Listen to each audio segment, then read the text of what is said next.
Good morning, beautiful people. How are y'all doing?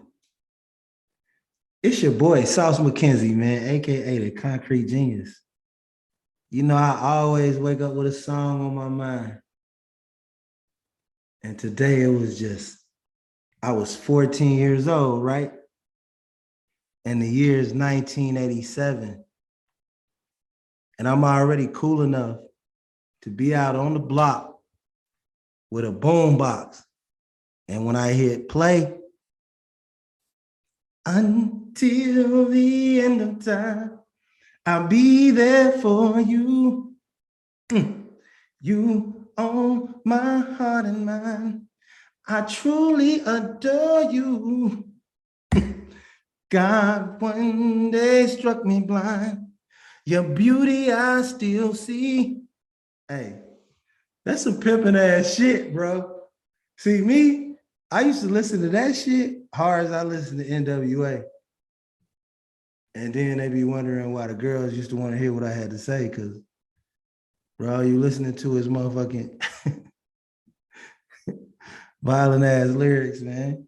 And then, my uncles had charm. My daddy had all the charm. My daddy would walk in the room and it'd be like, my daddy had everybody talk to laughing. So I seen all that. My uncles had it. My brothers had it. Like my brother used to have two girls with him, winning stuffed teddy bears and shit and Corvettes. Like I just seen fly shit. So it was in my DNA to be a fly nigga. I was not gonna be out here struggling. I'm sorry. It's just not what it is. And I'm not saying I'm rich, but I'm saying nigga, I'm gonna be able to iron some shit every day. Even if it come from Walmart, nigga, I'm gonna iron that shit. I'm gonna have it dead fresh. I might have a little ass apartment, bitch, but it's gonna smell like pine sol or whatever until I come up and I get what I want. But it's always gonna be a standard of fly shit, you know? And Prince sung that shit for like what, 8 minutes, right? But nah, man, welcome to the Concrete Genius Podcast. If y'all don't know, y'all know now. I'm a little different, man. A little off the chain, man. My mind is uncontained. I say whatever the fuck I want to say. I got tattoos on my neck, but I'm extremely intelligent. Nigga, I won like citywide spelling bees and shit. I'm smart. But I was kind of funny too. Like I was so funny, like in ninth grade, like I had a teacher, I can't think of her name. Nah, I think I was in 10th grade, taking ninth grade English over. And I had a teacher and shit. She was cool as fuck. She was pretty. And she had some like thick ass glasses, but she had like a nice ass Jill Scott afro, and her body was like, she was fine shit. She was just a teacher. But like, I ain't like her in a perverted way. I just liked her like, damn, when I kind of grow up, that's the kind of ass I want my woman to have. You know what I'm saying? Like, it wasn't like on no pervert shit. Like, I mean, now, we could have got on some Miss Parker shit, but that's a different podcast. But nah, she was just so she used to always tell me, like, yo, bro, you got a genius. Like, come to school. Cause like school became boring for me. Like once I learned how to count and I learned English, that shit became boring. So I just started like fucking not coming to school. Like I'd rather just go like make some money or something, or like just kick it, chop it up, work on some ideas, try to become a millionaire. Like I ain't want to be there. But she be like, you flunked it already. Come to school. I'm gonna make it fun. You come to school. And then so basically, if I came to school, she would give me like 15 minutes, 10 minutes. And there's people that remember this. If you went to West Side, probably if you graduated in 92, I would get 15 minutes at the end of class, bro, to just like get up in front of the class and say whatever I wanted to say. As long as I wasn't cursing, like crazy cursing, I had like made up a whole play and a movie in my head, and I was telling it to the class every day. Like motherfuckers would be cracking up. I can't have no white shit in my mouth. When you tall, man, top things you gotta check for is white shit in your mouth and boogers in your nose. But yeah, so she's always be like, man, you got a brilliance, bro. Like get somewhere, learn how to like make a movie, write a movie and shit, bro. I always used to be rapping and everything. So my personality different. My mood today is great, man. It's 1,000 smiley faces. Uh, it's slightly, look at this fucking Houston Astros. I know them niggas cheated, but it's hit hard. Hey, but it's a million like smiley emojis. Now it is apprehensive because my son committed to college yesterday. So I'm so proud of him, man. Like, JJ, you just so amazing. You just the strongest, the most resilient person I know, the nicest person I know. The best teammate I ever seen with my own eyes, like thinking back to high school, just like so selfless. Somebody that I always knew cared about winning over everything and just determined. And the best thing I can say about my son is that he has like 99% of all my greatest qualities and probably really 0% or maybe less than 5% of my worst qualities. You know what I mean? And that's a perfect thing. You know what I mean? Like, so I think that's also an example of how environment and nurture changes things, but I'm just so happy for him. Like, he walked his path. You know, everybody tried to tell him he wanted a point guard. He knew he was a point guard. He knew he was cerebral. He knew how smart he was. And it's 6'5", we in Indiana. People don't want to see that. I'm not going to go down that road. I'm not going to knock people that don't want to see that, because you ain't got to tell me why you want to fight me. Just let me know we fighting. I ain't tripping. You know, you got your beliefs and I got mine. You know, ain't no hard feelings, right? You know, because the thing about it is, I'm going to see you, and my growth ain't dependent on whether you win or lose. I don't care if you win. I want you to win. I'm not going to go out here actively and root for you if I feel like you don't rock with me, but I want you to win. And he stayed humble. Now, he took a lack of respect as motivation in the gym. The boy worked with a focus of an NBA All-Star like Kobe. That's him. Now, did I light that fuse? Of course. Do we have little private tricks and drills and strategies? And have we been talking since he was a toddler? Of course. But that prepared me to meet one coach that I can trust and say, okay, I think you got the same values I have. He's yours. See, everybody want to talk about that high school shit, bro. High school shit is cool. If high school is your ceiling, then maybe you got to put up with some shit you don't like to. Maybe you got to take some sacrifices for the school and the band and the cheerleaders, and because you a box office, you're going to get some people in there. But one thing I tell y'all, you only got one chance to get this shit right, B. You know what I mean? And that's just been my motto. And I just feel like if somebody got a chance to get it right, I'm going to be that person with that chance. You understand what I'm saying? Like, I'm going to find a way to get that chance, bro. I come from Gary, Indiana. You know, I've seen nothing but trauma, nothing but shit. I still have reactions from trauma I've seen to this day. I'm always going to have weird-ass reactions. You know what I'm saying? Probably the reason I'm so good at this shit is because I fucking talk to myself so good. But that's deeper than levels motherfuckers going to understand if you ain't really been through some shit. So, like, hold up.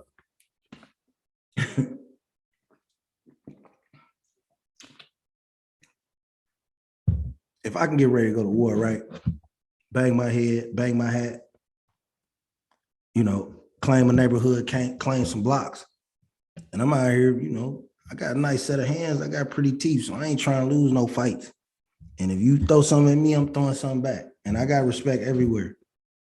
But I'm riding for niggas. Cool. Niggas don't owe you nothing, whatever. I ain't here to tell that story. But I don't understand how the fuck you could be a grown-ass man, right? And your son trying to do this shit, knowing at the time, maybe your daddy worked 12 hours. Excuse me. That water make me belch. That's because I'm vegan. You lard eating. No, just like but nah, man, like, you niggas be going on trips and shit. I used to be taking my son on AAU trips. Niggas be going on trips like, you crazy as hell, nigga. You in Memphis for a week, nigga. I'm in Miami. That's cool, nigga. Then they call you 8th grade, like, hey, man, coach tripping on my nigga, man. Talking about he need to work on this. Well, nigga, he need to work on it. Fat bitch. Because you laughed at me. You thought you was having fun, even though I was a nigga really having fun. I was spending a week with my child chasing his dreams. See, what niggas don't understand is 18 years of my child life, to me, is much quicker and impactful for him on the scale. Because it's 18 years, he never gonna get back, nigga. If you bullshit for 15 years and your kid go from 3 to 18, then you just bullshitted. Your kid fucked up though. But them pics look fun. You know what I'm saying? I laugh at motherfuckers, mamas and shit. Like, it never fails. A motherfucking mama who always out in the motherfucking club and don't be going on trips, they son never make it. You single mom, you gonna always blame somebody. I'm sorry. Like, I ain't here to crack on moms, but if you a mom, that shit gotta be first. If you a parent, nigga, a dude, any dude, you be on boats and shit. Hey man, take that nigga with you. That nigga don't never, not in basketball. Now you can get away with that shit in football. You know what I mean? Because football, nigga, like if you could play football, nigga gonna be so desperate. But in basketball, you gotta be around because there's so many niggas coming to play basketball. If you a good athlete, you can get by not being around with that football shit. If you get somebody know what they doing. In basketball, if you ain't around, you fucked up. Because a motherfucker gonna use your son for what they need him for. And if you ain't there to be like, they gonna sell you with them banners and that motherfucking propaganda. And you're gonna be like all in. And then 3 years later, you're gonna be like, damn, Loudon tried to tell me. What Loudon tried to tell you? Oh, Loudon tried to tell you, pray and be blessed, bro. You know what I mean? Loudon got kids in college, man, athletic, academically, not just athletically, academically. You know what I mean? Loudon take care of his family, man. Loudon the man of the house, man. Loudon the man of the community. So when they throwing the dirt, are they telling you why the dirt coming? The dirt coming from their yard. I ain't never got to throw dirt on a nigga. I walk one with God. I walk one with my ancestors. What I got to throw dirt on the common man for? I'm trying to help the common man. I don't got to throw no dirt on you because you ain't my competition. I'm my competition. My dreams is my motherfucking competition. The time I lost is my competition. And you can't compete with that. Nobody. Not in my eyes, except the creator. As long as he bless me, I'm in competition with myself. That's why niggas be losing. I don't wake up worrying about damn motherfucker, bro. Like, I really worried. Like, my mama taught me before the shit was even slang. I'd come home and be like, man, why are we talking about me? I'm saying, nigga, why you worrying about that little ugly motherfucker for? Look at him and look at you. Listen to him talk. Look at, and then she hit me like, watch how people listen to you when you talking and watch how people listen to him. And then you'll understand why he want confrontation or attention from you. And once I started learning that, bro, if you didn't bring an asset to what I needed in my energy, you're out of here. I don't fuck with you. I don't talk to useless idiots. I don't gossip. And one more thing I do not do, I do not get in women's business. You know, I love Black women. I love all women, but Black women is my cup of tea. And I am from Gary, I don't know what to expect. But I mean, you know, I love all women now. Don't get me wrong. It's beauty everywhere. But right now my palate has been, you know, whatever. And my wife, dark chocolate, beautiful chocolate. I always had the pretty teeth, natural hair. I love that shit. Like, that's my elixir. And with her, with my mom, my sisters, my aunt, any stepmother, any auntie I had, any of my uncles or daddy's girlfriends, any female cousin, I know how hard it is being a Black woman. Like, that shit is exhausting. Because we try and protect them, but they really protecting us. Because we the ones with the most danger. They got the most worry. Even we say we ready to ride for them, they got to deal with all the mess we leave behind.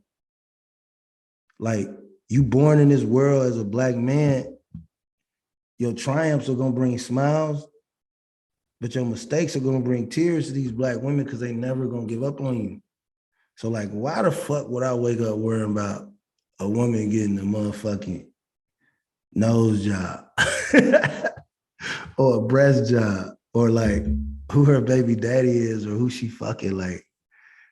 You a dog that women ain't never like wanted to fuck you first. I'm sorry. And I don't hate on niggas. Y'all know I don't talk about podcasts. I don't talk about subjects. I don't bring up nothing. I'm just saying, for me personally, I'm a nigga that's always, when we used to play catch a girl, kiss a girl, girls would slow down for me. Girls used to fight over each other to see who could play marry me on lunch hour in the 6th grade. So I ain't been no dude that had to worry about what the fuck no girls was doing. I was getting into mischief. The girls was happy when I slowed down and seeing what the fuck they was doing, play with them and go over there where they dump a Dutch. And I say some slick shit. I'm gone about my business. I'm coming through on a bike. And when I'm coming through and I do talk to you, you gonna feel special and she gonna know what it is. See, either you gonna want them or they gonna want you, bro. That's all that shit is. Because everybody to say, oh, this woman don't do this and this woman does that and she only date dudes that buy her this. Some women do that. But there's a lot of women, they only charge you because they just have, the more she charges you, the less attractive she is to you, honestly. You know what I mean? I hate to tell a lot of dudes that like, so a lot of dudes who grew up at, because that dude don't get a lot of action in high school. Unfortunately, like middle school shit, like, now I was 15, I had a car. Like, so like, I mean, grown women used to whistle at me when I was a kid. So like, I never had a problem with women. Like women has never been a reason for me to hate somebody. Like women was like, oh man, I like you, but I like him. Well, just go with him. I never cared. Like I didn't want to fight. Like why would I want to fight? It's only one woman I was, man, and everybody know who that was. And even then, like, if I go to war, if I've been in a situation where it became a little verbally aggressive dealing with a woman, it was because somebody was violating. But I ain't never calling nobody to be like, yo, bro, it's the only fish in this. Man, what? You boys about to calm down. You boys about to calm down, realize, learn how to have a conversation. Stop thinking about your money and your clothes. Because ain't nothing like original swag. You understand what I'm saying? Like original swag and like being honest with yourself. Because like if you honest with yourself, bro, that woman that see you like in that one bedroom with the air mattress, she know you grinding, you working hard, you take care of your daughter, you only live with your kids, you take care of your kids. She want to fuck shit out of you every day. Because she respect your grind, you getting it out the mud, that grit, that caveman shit. She got all the other shit. You understand? A real woman just want to be protected and loved and nurtured. Now, of course, you can't be no bum. See, I got to rule my cousin, nephew shit, bro. Son, right? Like you want to fuck with me, talking about we family and go on some guy trips and shit, bro. Have your shit together, or at least go through some shit and then bounce back. Get your crib, have some stage where you had a crib in the car, nigga, get you a job, nigga. Have you some rotation, nigga, have your rotation or something. You like to do music, goes with girls. Get you a nice drink you like to order at the bar, nigga. Like, we men out here. I build men. Like, if I talk to you, I'm building men. And that's why I don't understand why I ever got haters. It probably because of my light, you know. But I can't help it. Like, I seen so much pain as a little boy, right? I cried so much in the dark, right? And ain't no motherfucker never touched me, thank God. Well, at least no man put his motherfucking hands on me or put his motherfucking Peter in my face or my booty or something. Thank God, because I had kind of uncles and dad would chop that nigga up in a million pieces. So I really didn't worry about, like, if you did some shit like that, nigga, you had to take me to motherfucking goddamn Nebraska or some shit in the back of Trump. Like, nigga, you weren't just doing that shit and just preaching at church or being somewhere, nigga, like teaching and you like, hey, you touch me on my booty. Oh my God. Oh my God. So like that wasn't really, but like other things I saw was, you know, dark. I don't compare nobody darkness. You know what I'm saying? Everybody got their own darkness, and it's unfair to compare somebody darkness. Because why are your nosy ass in somebody's darkness? Why are you in somebody's business? Why do you wake up every day worrying about somebody doing it? Is your life that perfect? Maybe we should do a living room challenge. A cologne challenge, because niggas love challenge. Challenge. Nigga be at the mall. Nigga be moving out the crib, nigga, the tornado and be like, hold up, nigga, they got the mannequin challenge. Man, stop. Look, man, you know what I mean, man? I get off track with a train with no steering wheel. The fucking place. But listen, man, my point being, dog, is stay out of women's business. Like, when I was growing up, the man went in one room, the women went in another room. They had conversations they discussed, and we had conversations we discussed. Now, I'm sure they conversations probably discussed getting a BBL. I'm sure Miss Shirley and Miss Ernestine talked about going to the Bahamas to get them titties done. You know, I'm sure Miss Valdelia had to get some of that titty meat off her back. I'm sure some of them was freaks. And I'm sure the man, you know, on motherfucking Edward or Wayne Ellington or whatever the nigga name may be from 1930 something, nigga going through some shit at the mill. White man that smacked him upside the head. He can't hurt him. You know what I mean? I bet old Dennis David over there, you know, 1957, he talking about he done snuck off in the woods with a white woman. They telling him he crazy or something. See how I put that scenario in your head? Like Basquiat. But we all stayed in our separate rooms. When the man went home at night, he had a beer with another man. No, he ain't no weirdo shit. Now, I'm just saying, you know, hey, all lives matter. I'm just saying, all sexuality, you do what you want to do. All sexuality, you do what you want to do. Y'all knew what I'm going to say. So I ain't finna go back to that shit. But your sexuality, you do what you want to do. But I'm just saying, two dudes who both heterosexual having a beer, and you just relaxing. You talking about some shit. You saying some man shit like, hey, my marriage this, my wife did. Hey, what you going through? Hey, man, how's this? Hey, man, you OG. You been married. What you? Them guys. Them conversations stay private. Miss Shirley, Miss Ernestine in there. Them talking about whatever may be going on with the vagina or, you know, Mr. Al, the milkman, licking her booty. They kept them conversations on them plastic slip covers in there, man, with the motherfucking Al Green playing or Shirley Murdoch or some shit. Like, they didn't get in each other's business. I'm from a generation, I've never seen a group of men sitting around talk about women every day, unless they were talking about how much money they was making them or what they want to do with them, or you stay away from that one.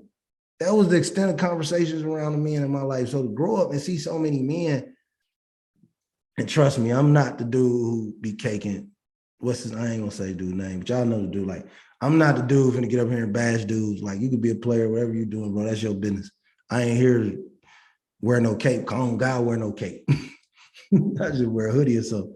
I'm just saying, truth be told, if you grew up with a single black mama, right? And you seen your mama struggle, right? How you get on this motherfucker and you bashing black women every day, bro? You know what I'm saying? Like, it ain't a nigga alive that don't got a fat cousin. I'm from Gary, and yeah, I grew up around all black people, you know, and now I think that helps me with racial relations because I get along with all people easier. That's a different podcast too. But what I'm saying, I don't know one person that ain't got a fat cousin, bro. You gotta. So do you get on this motherfucker? Oh man, these fat motherfuckers. Come on, bro. Like, just like me, I'm tell you one thing make me beat somebody's ass in the gym, bro. You in the gym, you see a girl working out with one of business. Oh man, this fat ass mother. What? Where your mom at, bro? Where your grandma at, bro? Like, what kind of manners you got, bro? See, like me, I don't like bullies. I'm type of nigga, only time I fight is either a nigga we just get to playing or arguing or whatever, pop that back, like project nigga or something, or like somebody bullying somebody. I beat up the bullies. I hate bullies. I hate people that mess with people. Like, because everybody got a smile. Why are you trying to take it from them? That's probably why I'm so good with kids, so good with sports, because I don't have no predetermined notions on who should win. I'd be like, let's throw these chips up in the air. Let's see who's going to win. Maybe this kid you think you try to streamline is weird because his mama can't afford this, or his daddy ain't in no fucking fraternity, or his mama ain't something, or they ain't got no title. He might be the smartest, most brilliant kid, most brilliant football player, basketball player. And I refuse to let y'all take that from me or anybody else that I get in contact with. That hierarchy. You gotta fight it. You gotta believe in yourself.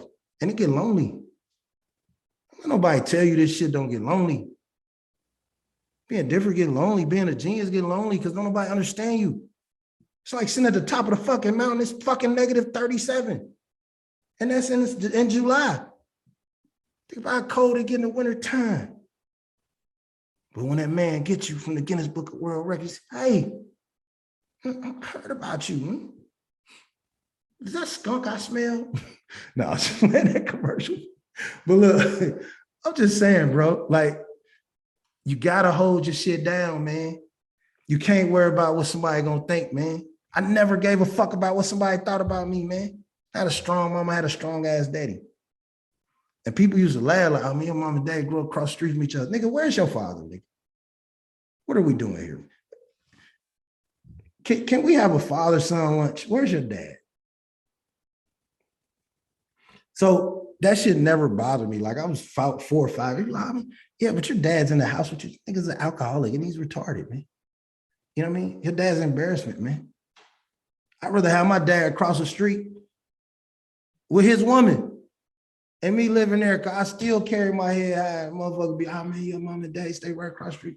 Yeah, but nigga, I can say hi to this nigga. If somebody break in, he getting over there, nigga. Your daddy's in Iowa, nigga. With a Polish broad, man. What is you? Hey, look, everybody got to know Concrete Genius is strictly for comedic purposes, entertainment purposes. We are no way associated with any group, any brand, but Concrete Genius Media. This is for jokes and entertainment purposes only. But you want to, so I always been defiant against stupidity. Like niggas, oh man, you ain't that. You know, and see how I know niggas be flexing because like niggas used to always love my ex-girlfriends, bro. Like niggas be lining up to go with my ex-girlfriends.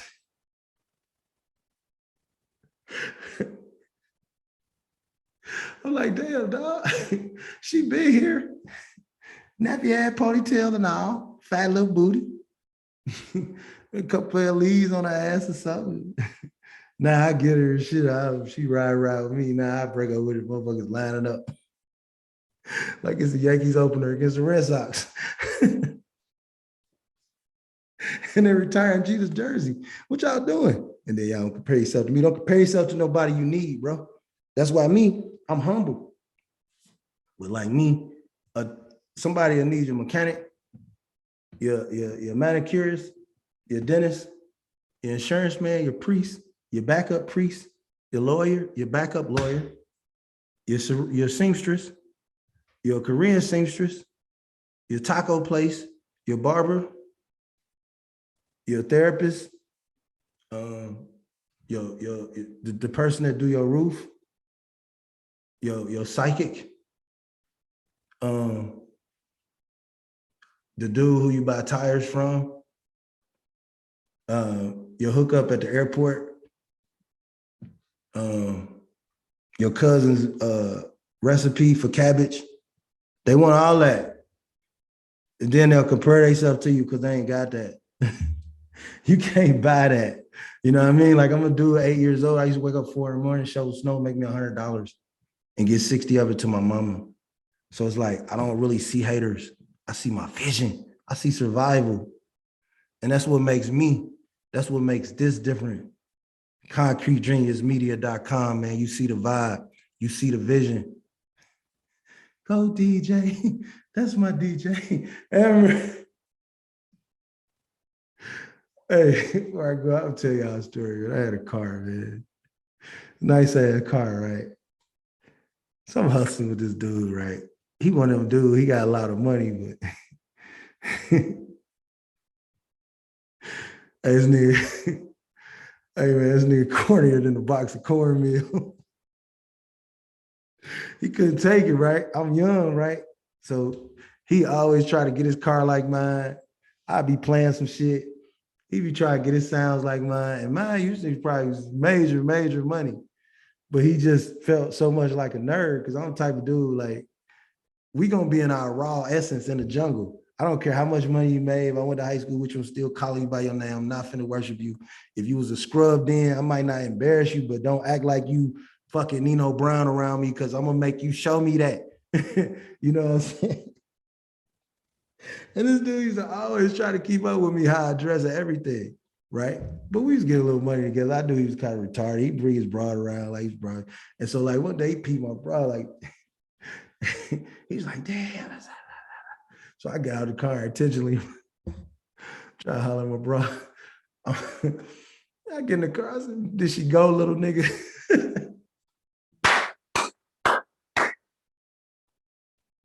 I'm such an asshole. I'm like, what me, little bitty ass nigga, man?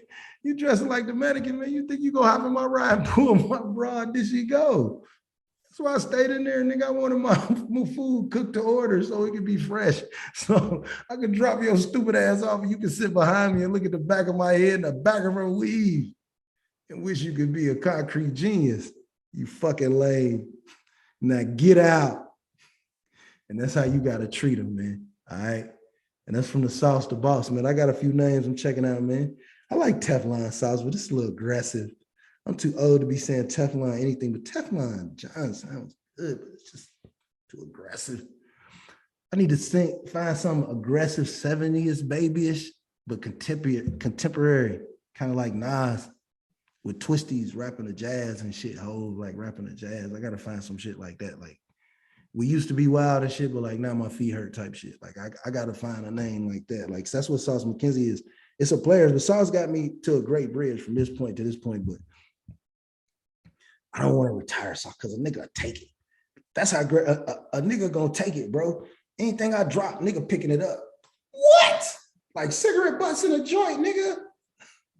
They gonna watch this shit to the T and be like, oh, he did that. He talked. And I don't mind that, bro. If I'm inspiring you, that's cool. I will give you the game as inspiration. But don't play me, Doc. Well, I gotta go.